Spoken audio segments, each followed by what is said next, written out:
What happens when you force the most successful pilot in the history of F1 to unlearn everything that made him champion and follow in the footsteps of his teammate? Today you will discover the greatest risk Ferrari has taken in decades, just before one of the most unpredictable races of the calendar, Azerbaijan. Ferrari's decision to reschedule Lewis Hamilton completely represents a radical break with the tacit norms that have governed Formula One for decades. These types of decisions simply do not happen. In a category where the teams revolve around the talent of their star pilots, the logical thing is to build the car around the style and needs of the champion. But what Ferrari has done is investing that paradigm.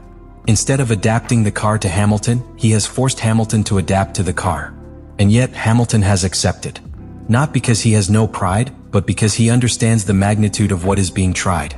Because maybe behind this break with everything known, there is a promise of something bigger. A revolution. But like every revolution, the price of failure is very high.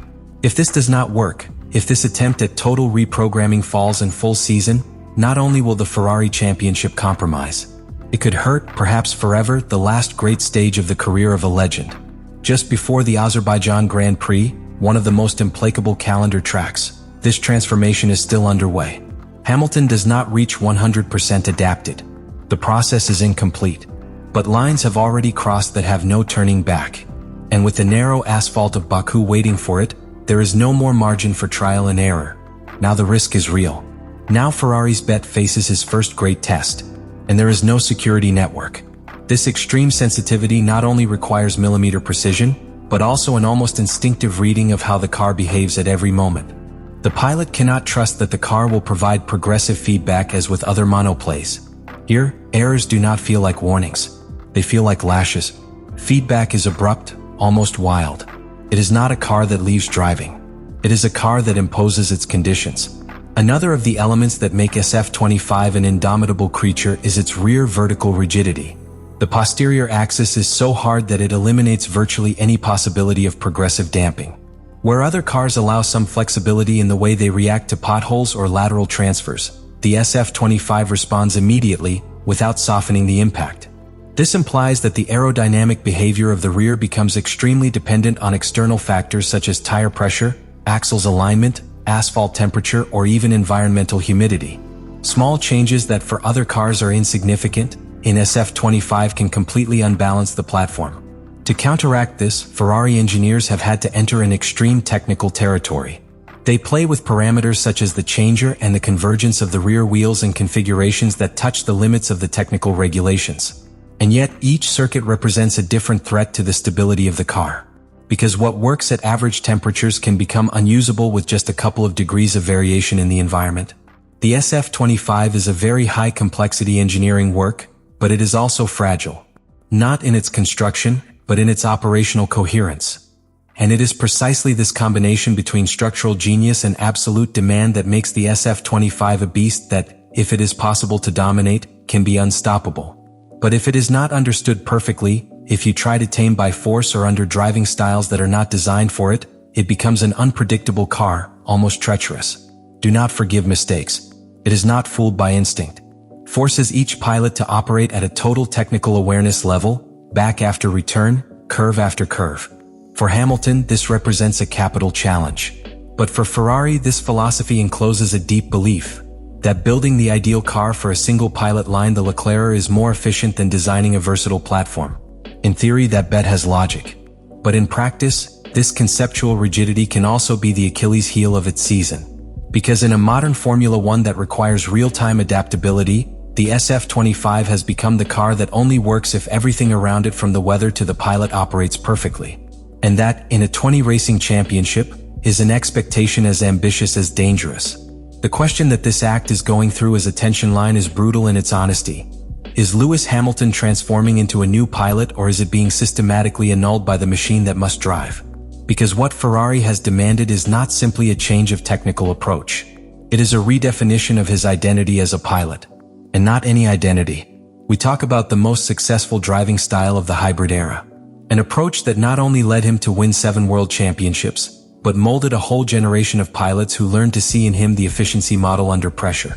And this raises a much deeper dilemma than the technician. Because the confidence of a pilot is not a matter of attitude, it is a neurophysiological process that is built round after, when the car responds as expected. Hamilton, for the first time in many years, is working without that security base. He is reprogramming not only his style, but also his relationship with speed, with risk, with control. He is operating in a purely technical way, disconnected from his natural impulse. And although that may seem necessary for Maranello's logic, the risk is enormous. A pilot who stops trusting in his own judgment is exposed, not only to make mistakes, but to lose the essence that made it special. To this is added the pressure of the environment. Ferrari is not waiting. Ferrari needs immediate results. After years of frustrations, the Scuderia has opted for a narrative of total transformation. And Hamilton is his emblem. There is no room for error, there is no space for doubt. Every weekend it represents an implicit evaluation of its adaptation. And the shadow of Charles Leclerc, who has learned to live with the eccentricities of the SF25, is always present. Not as direct rival, but as a mandatory reference. Hamilton is not running against the grill. He is running against a system that already had a pilot designed for him. And yet, despite everything, there are signs that something deep is brewing. In China, Hamilton showed that adaptation is possible. That, even under pressure, is able to absorb the technical patterns of another pilot and execute with mastery. But it is not automatic. It is not comfortable. It is a painful process of dismantling habits, of rebuilding reflexes, of operating under a completely foreign logic. What we are witnessing is not just a change of equipment. It is a real-time human re-engineering process.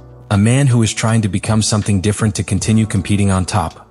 But the danger is still latent, because this kind of transformations are not always completed. Sometimes, the attempt to become another destroys what was already unique. And that is what is at stake. If Hamilton manages to dominate the SF25 under this new logic, if you can integrate Leclerc's style without losing what he does, then we will be facing one of the most impressive reinventions in the history of F1. But if the process consumes it, if the car fragments it, if the pressure forces you to disconnect from its intuition, then we will have witnessed something darker. Not of a transformation, but of an cancellation. And right now, with the Azerbaijan GP on the horizon, that outcome hangs from a thread. Because Baku doesn't expect anyone. There is no time for adjustments. There is no patience for doubts. The most dangerous city of the calendar will be the definitive test. And when Hamilton accelerates in those narrow streets, he will not only test the SF25. He will test his own ability to rebuild himself while still being himself. And the whole world will be observing. Everything that has been created in Maranello in these first months of 2025 finds its turning point right now, in the hours before the Azerbaijan Grand Prix. The most risky experiment of the season faces its first major test. Not in a controlled laboratory, not in the factory simulators, but in the unpredictable asphalt of one of the most treacherous tracks in the calendar. And what is at stake is not only Ferrari's competitiveness. What is at stake is an entire vision of sport, a radical idea about how the relationship between pilot and machine should work. Ferrari has opted for a path of technical totalism. He has built a car without concessions, has centralized its development around a single form of driving, and has demanded that even the largest fold to that architecture. In theory, if the plan works, the reward is immense. An optimized car to the extreme, capable of extracting additional tenths precisely because it does not waste time being democratic with different styles.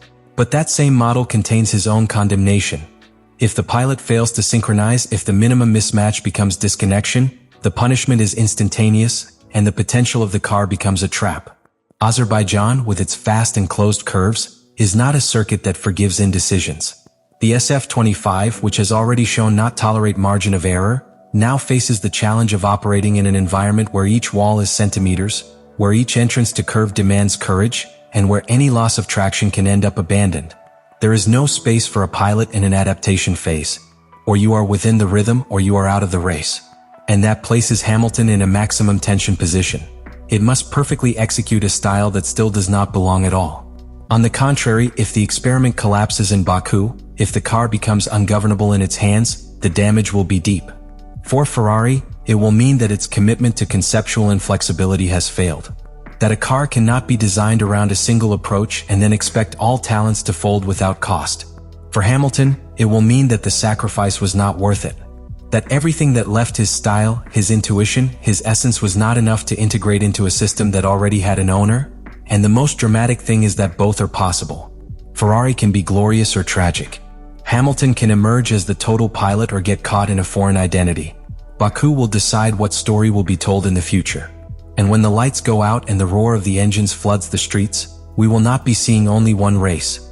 We will be witnessing the verdict of the riskiest play of the modern era. A play that wins or loses has already changed forever the meaning of what it means to compete at the highest level in Formula One.